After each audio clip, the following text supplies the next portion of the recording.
que é uma forma histórica, tá? Como que eu parto, qual que é o meu ponto de partida, que eu utilizo para identificar uma forma histórica, né? Social. Qual que é a forma de propriedade dominante? E essa forma de propriedade dominante, ela vai espelhar um bloco histórico de poder político de tipo A, B ou C, tá? Então, o socialismo como forma histórica, ele tem uma característica que é qual? Que é a dominância da propriedade pública dos meios de produção nos meios estratégicos de produção, tá? E um bloco histórico, ou seja, forças sociais e políticas que insetam objetivos de caráter socializante. Isso é uma forma histórica socialista. Não é aquilo que o Oliver Stunk aqui disse quando eu vi aqui na semana... Dou nome aos bois, né? Eita, Laia. Mas não deu antes. Mas Não, deu mais ou menos antes. Dá nome aos bois. Às vezes dá nome a boi. Às vezes dá nome a Não, boi. que eu fiquei chocado, né? Não. Mas tu não ficou chocado antes? Não, o que aconteceu, né? Que a China é um país leninista. Se o Lenin estivesse aqui, ia ver a China como uma encarnação do seu ideário leninista. Ele tá enganado? Não, é que ele nem sabe o que é isso. Tá. Porque na cabeça dele o leninismo é o quê? É um partido comunista, um estado de partido único, né? Que dá as ordens de cima para baixo, entendeu? E quem tá embaixo cumpre o que tá em cima, ou seja... Isso é a China. Não é a China não é assim. Tá. Isso é a concepção dele de leninismo. Mas você nega que na China tem a concentração de poder na figura do Xi Jinping, por exemplo? Não, Com o Politburo em volta dele? 7 cara, em volta, 21 depois eu já vou chegar lá, mas eu só quero dar o exemplo da... Vai que é tua, vai que... Né? O leninismo, o cara falando como se fosse um... Né? E eu tô vendo esse negócio, pô... Eu tô esperando ele explicar o que é leninismo. Embrulhou o estômago teu. Não é que embrulhou. Né? Deu uma acidez. Primeiro que um cara com doutorado, ele não pode ficar chutando coisa, meu amigo. Não tem esse direito. O intelectual que tem renome não tem que ficar lá. Aí ele fala isso, tem que explicar para as pessoas, né? O leninismo, o que, sabe? Não explicou. Então fica aquela história de que é uma ditadura, não sei o que e tal, né? Passa para as pessoas isso. E depois ele coloca a cereja no bolo.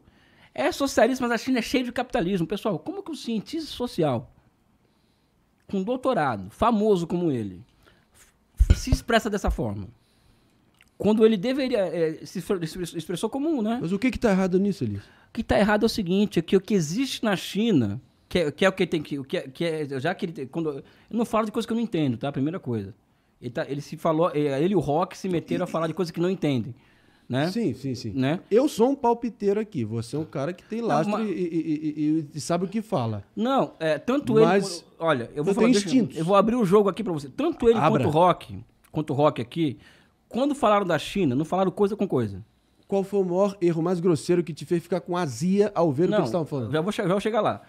Aí o cara fala... Não, tem muito capitalismo na China, pessoal. A sociedade, ela é um retrato da geologia, ou seja, as camadas geológicas elas vão se fundindo umas nas outras, gerando uma terceira camada. Ou seja, são combinações. Né? Nós estamos em cima de uma combinação de épocas geológicas anteriores. A sociedade também funciona desse jeito. Né? Então, na China, o que acontece é o quê? É a unidade de contrários, ou seja, é a combinação de formas históricas anteriores, historicamente antigas, mas que estão vivendo na mesma época histórica. Ou seja, existe capitalismo na China, existe socialismo, existe propriedade coletiva, né? Só que tudo isso combinado um com o outro, né? Cheio de capitalismo, ou cheio disso. Isso é uma combinação de modos de produção. Né? E o final das contas, quando a gente vai olhar, quando nós vamos observar...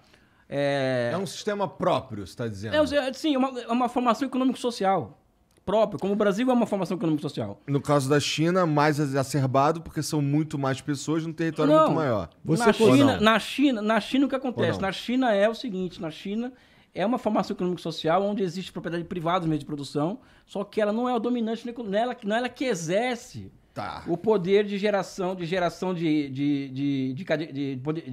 cadeamento da economia, os ciclos de acumulação, é o setor público. Por isso que é um país que não capitalista, de orientação... Vamos falar socialismo, vamos falar de orientação não capitalista. Porque no livro, isso é importante. Na nossa tese, qual que é a tese do livro? Atenção, você descreveu agora a China como um modelo não capitalista. Sim. Tá bom. A tese do livro é que a China é um socialismo embrionário. Isso. É embrionário, porque só tem 100 anos de idade o socialismo. Isso não é nada na história humana. É embrionário. Tá? Aí, como diz o doutor, tá cheio de capitalismo, né? Sabe? Não pode fazer isso, uma coisa dessa. Pô. O que me deixou puto ali, assim, foi uma outra afirmação. Né? Foi qual? De que o governo não dá dinheiro pro povo porque o povo pode ganhar poder e tirar o poder do Partido Comunista. Não foi isso que foi falado aqui? Isso Cara, o Rock disse isso. Não, tudo bem. Eu não tenho mandato para falar em relação ao Rock, nem. Não, nem eu sou tenho advogado mandato dele. que eu ouvi ele falar. Nós dois temos. Mas a questão é, ele afirmou isso em que contexto? Para dar o benefício da dúvida. Tá bom, o benefício da dúvida é o seguinte, é eu sentar a bunda na cadeira, tá, e pegar os relatórios, o World Wage Report, da Organização Internacional do Trabalho. E lá tá, vamos dizer assim, como que andam os salários no mundo. Se ele tivesse o trabalho de fazer isso, que é uma coisa simples, isso eu aprendi, sabe aonde? Fazendo iniciação científica com o professor Milton Santos. Tá? Em qual instituição? Na geografia da USP. Boa. Tá? Sabe? Isso é iniciação científica. Boa. Iniciação científica. O cara coloca a bunda na cadeira e vai lá e vê isso aí. Sabe o que acontece na China nos últimos 10 anos? Os salários na China cresceram, em média, urbanos, 300% em 10 anos. E os salários médios gerais do país cresceram 200% em 10 anos. Tá? Isso significa que no Brasil hoje, o Guedes queria colocar uma regra de retirar a inflação. Ele já tirou o PIB, o Temer, né? Para ficar só com a inflação. E o Guedes que queria tirar a inflação como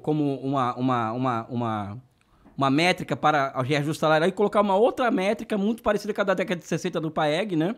Que levou um arroz salarial terrível no Brasil. O que seria o PAEG? Para quem não sabe? O plano que foi aqui do Castelo Branco, né? Pós 64. Um plano de austeridade, então, um plano ortodoxo, né? Que para eles fizeram poupança que gerou um milagre econômico, né? Enfim, é outra história. Você concorda que houve um milagre econômico? Cara, eu não acredito em milagre. Sabe quando você chama uma coisa de milagre, é porque total. É porque as teorias que estão na praça não explicam o que está acontecendo. Então, se chama milagre chinês, não sei o quê. Milagre sul-coreano. Então, as teorias que estão na praça não explicam. Aí você chama de milagre, tá? É por isso que nós tentamos criar uma teoria sobre a China aqui nesse livro, né? Para não falar que é milagre. Vamos esmiuçar.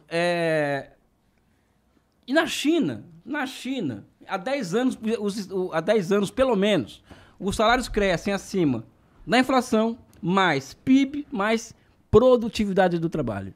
Como que o cara pode chegar aqui para 5 milhões de pessoas falar que o governo chinês não põe dinheiro no bolso do trabalhador para não perder poder político? Foi isso que ele falou aqui, porra. Não quer ser contestado? Nada pessoal com ninguém aqui, tá? Até porque o caso do Oliver Stone, eu respeito intelectualmente. Mas não pode, porra. E isso é ruim por quê?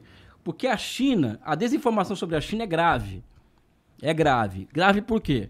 Porque é o nosso maior parceiro comercial, é a segunda maior economia do mundo, e nós não temos o direito de passar para frente desinformação sobre o nosso maior parceiro comercial, um país que mais cresce no mundo, o país que vai ditar o ritmo do mundo os próximos anos. A gente não tem esse direito. Mas principalmente o que te faz pensar que o país vai inexoravelmente ditar os rumos do mundo nos próximos Porque ele anos? é Cara, marxista e lá tem um Não, protótipo de socialismo, porra. Mas, de novo, a realidade sempre vai suplantar, sempre vai se Então impor tá, em relação a vamos qualquer consideração ideológica. Pega a realidade, A pega vida dura e a continua. estrutura de demanda e oferta de todos os países do mundo, você vai ver se a China determina ou não. Ou seja, hoje a China é o maior parceiro comercial de 140 países do mundo. Eu não tenho o direito, como professor universitário que estudo, de passar desinformação sobre a China. Isso faz mal pro país, cara. Isso faz mal.